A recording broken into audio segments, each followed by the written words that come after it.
Am I the a-hole for refusing to help my stepdad financially after my mom passed, even though I'm well off? This is hard to write, but here goes.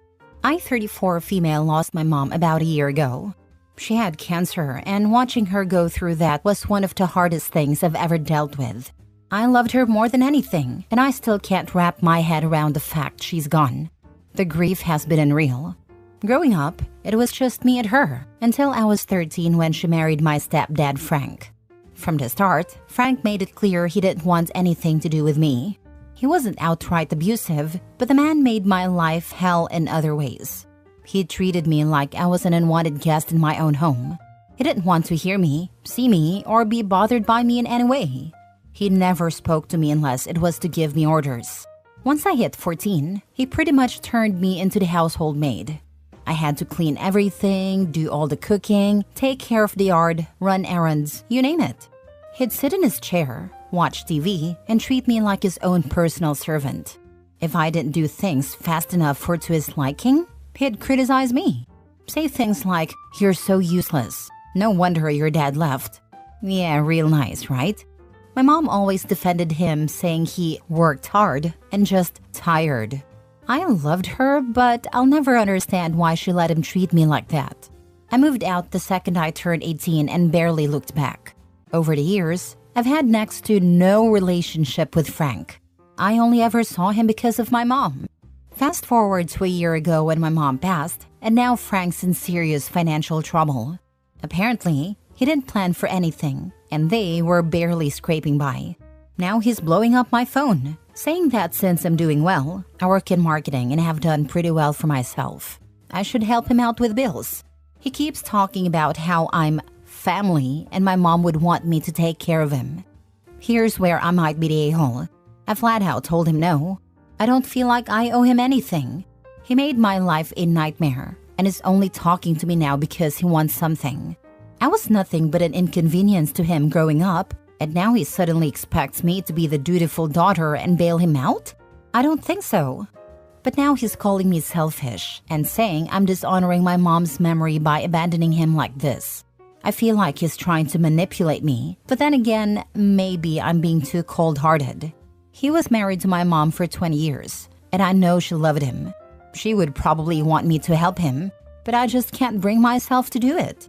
Every time I think about giving him money, I get this anger inside me thinking about how he treated me when I was a kid.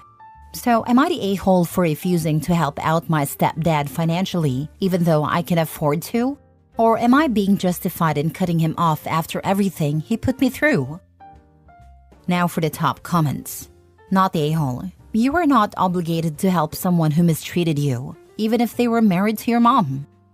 Agreed. Frank treated Opie terribly growing up, and now he's only reaching out because he's desperate. You were not obligated to help someone who actively made your life miserable.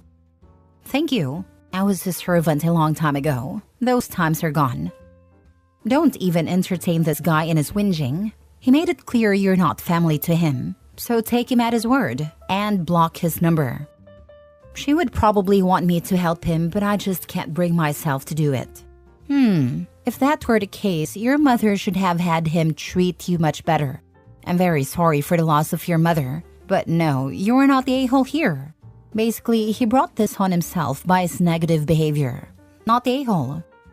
This sounds like her mom made excuses for his awful behavior and didn't protect Opie. Not the a-hole. Block him and move on.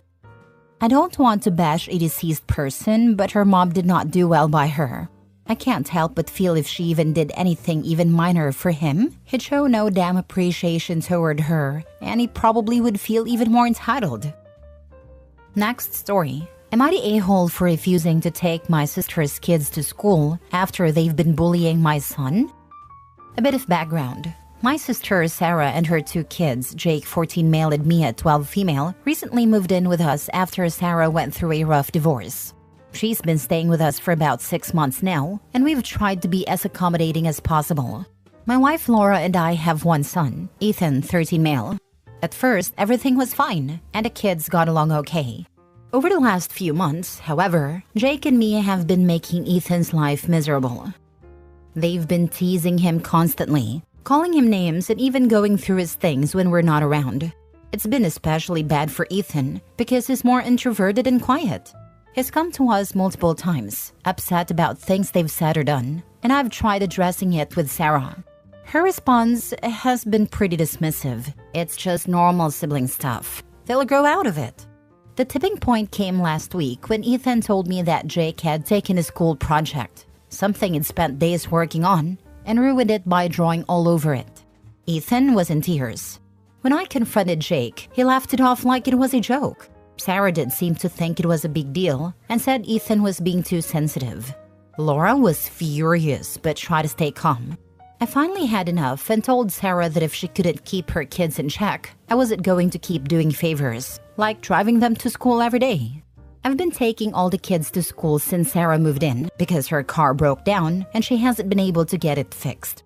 It's about a 20-minute detour for me, and I was happy to do it at first. But after all of this, I told her it was too much, and she needed to figure it out on her own. Now Sarah's upset, saying I'm punishing her and her kids over something small, and it's not fair for me to leave her stranded. She even went as far as to say I was being petty and holding a grudge against the kids. She thinks I'm overreacting, and should just let it go for the sake of family harmony. My wife is 100% on my side, and thinks Sarah's kids have been out of line for months. But now Sarah's giving me the cold shoulder and telling other family members that I'm being unreasonable. So am I the a-hole for refusing to drive them to school anymore? Overall, not the a-hole, but you only stated that you wouldn't drive them to school? Why the hell haven't you kicked them out? They are bullying your son. By ruining his school project, they're messing with his grades. What if that project is the difference between a pass and a fail? They are bullying him in his own home. Kick them out. And anyone who tells you you're being horrible and unfair, ask them when are they taking her in then. You're right. I think it is about time someone else takes them on as their burden. I've been doing this for long enough now, and she doesn't even seem as though she's trying hard to fix her situation. Why would she try? She's living, I assume, rent-free or at least reduced? You didn't say whether she's helping out financially at all. If she's not, why would she want to give up a free space to live with someone who is willing to ferry her kids around? Does she pay gas? I would have kicked her out too just to protect my son. This is crazy. OP's son is being bullied at home and OP needs to do something. I kind of want to go OP is the a-hole, but not for refusing to drive the kids to school, but for not kicking out the abusive kids and the sister. I think you're the a-hole because you're imposing a penalty that doesn't do anything and doesn't mean anything. Refusing to drive her kids while they still live in the house is going to amp up hostilities. You need to tell Sarah that she has 1 week to get out. The end. You're right. I'm going to have to clear her out ASAP. Next story. Am I the a-hole for not changing the name chosen for my son because my sister who struggled to have a child wants it for hers? I'm 26 female, due in a couple of weeks with my first baby, a boy.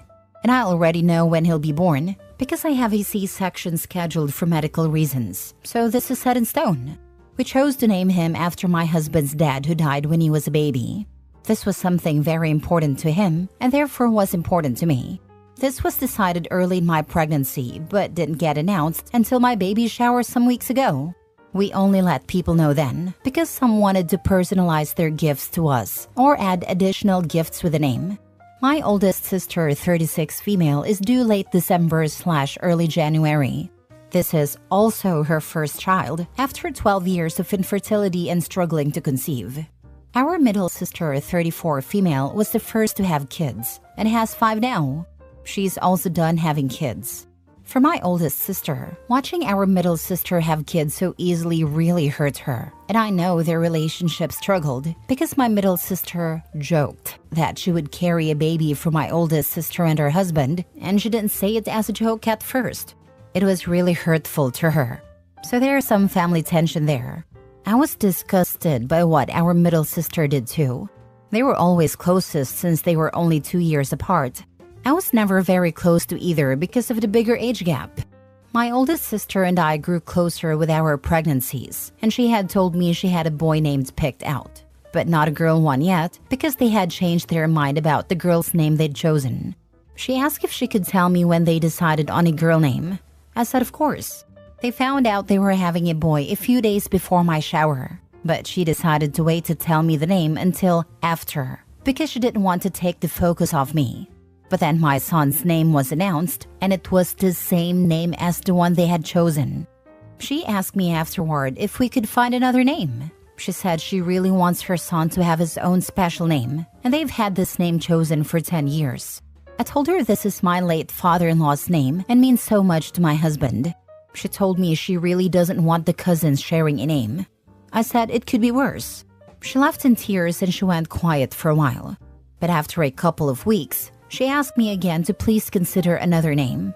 I let my husband know what was going on, and we worked out something to say together. And then I communicated that we would not change the name. When she pushed, I pointed out my son would be born first, so it wasn't me stealing the name. She made it very clear how hurt she is, and how she feels like both me and our middle sister failed to understand all she's been through and lack compassion for her. I feel awful. Am I the a-hole? Now for the comments. Not the a-hole. Cousins can have the same name. I assume they'll have different middle names and different last names. You can use first name, middle name, or first name, last name to distinguish them if they're together and you need to call to one of them. But realistically, how often will that happen? Or Sally's Ethan and Janny's Ethan if relatives are discussing the cousins. It's not that hard. Yes, different middle names for sure, and different last names. You're not the a-hole. Don't spend another minute worrying about it. Use the name you and your husband love and carefully chose. Info. How is offering to be a surrogate mother hurtful? But not the a-hole. Nobody owns a name, and cousins with the same name just happens. She will have to deal with it. It was a joke. She said it so it sounded serious. Got our oldest sister looking hopeful and then admitted it was a joke and she wouldn't do it. Oh, that is horrible. Yes, she did not sound like she was joking either. Had us all believing her, to then really show how little empathy she had. She was laughing it off too, like it was nothing. Last story. Am I the a-hole for demanding that my niece, or her parents, pay me back for the hundreds of dollars of perfume she stole from me? Note, I'm not involving the police, suing anyone, etc. Please don't try to argue with me about this or convince me why I should. I have a perfume collection that I started when I was a teenager slinging burritos as my first job. I have over 400 bottles at this point. I take great pride in my collection and I use it. I'm also happy to give people decants, samples, of most of my bottles. Let them sample a spray or two, give some bottles as gifts, etc. What I have a huge freaking issue with is my 17-year-old niece coming into my home under the guise of walking my dog, decanting bottles on her own, and selling the samples to her little friends. She thinks that because I have so many bottles, I wouldn't notice some missing or getting massive dents in them. Well, little Miss Entrepreneur failed to realize that our private Instagram wasn't friends only or whatever. And I saw each and every freaking story with each prize and sample she had. I tallied everything up and got a pretty good estimate based on cost per ounce. Thankfully, she mostly picked the TikTok famous perfumes and didn't go for the most rare niche perfumes. She did snatch an entire 2.5-ounce bottle of a certain brand though, which runs $300+ at most retailers, as well as full bottles of perfumes you can get at Sephora. Petty or not, I printed out the entire list of what she'd taken, price estimate, and handed it off to my sister, her mom. I said that I expect to be paid back, in full.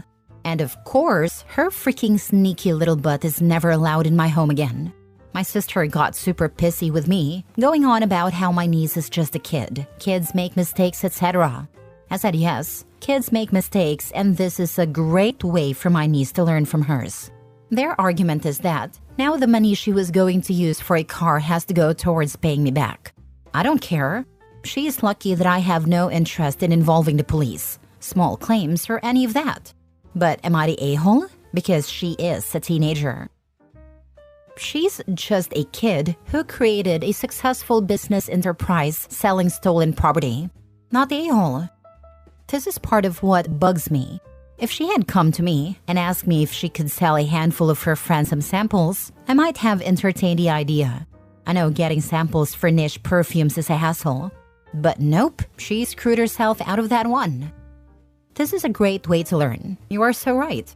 This is a character-building core memory if she has consequences, not the a-hole by any measure. Next person might not let her off so easily. She has to learn the lesson now so it sticks.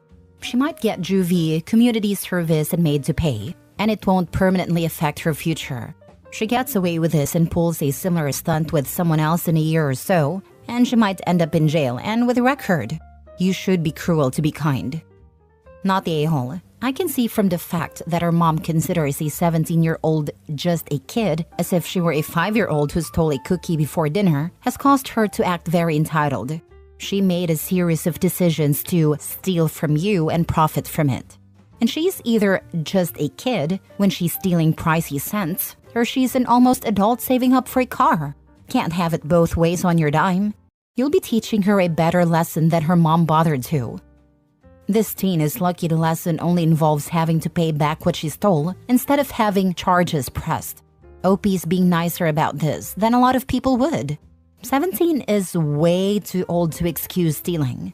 If she tries this in less than a year with the wrong person, she will end up with a criminal record for the rest of her adult life. Info: since you didn't remove the physical bottles from your property, is it not considered theft? Is that why you won't involve the court or the law? No, she did take several full bottles. But it's not about that. It's about the consequences for other members of my family who have done nothing wrong. Info: what consequences would there be for other family members, and why? Life-altering consequences. I'm not comfortable sharing more than that. The negative outweighs the positive here. That makes zero sense. She's told so she should face consequences. Or are you more concerned with the embarrassment? Or family being embarrassed?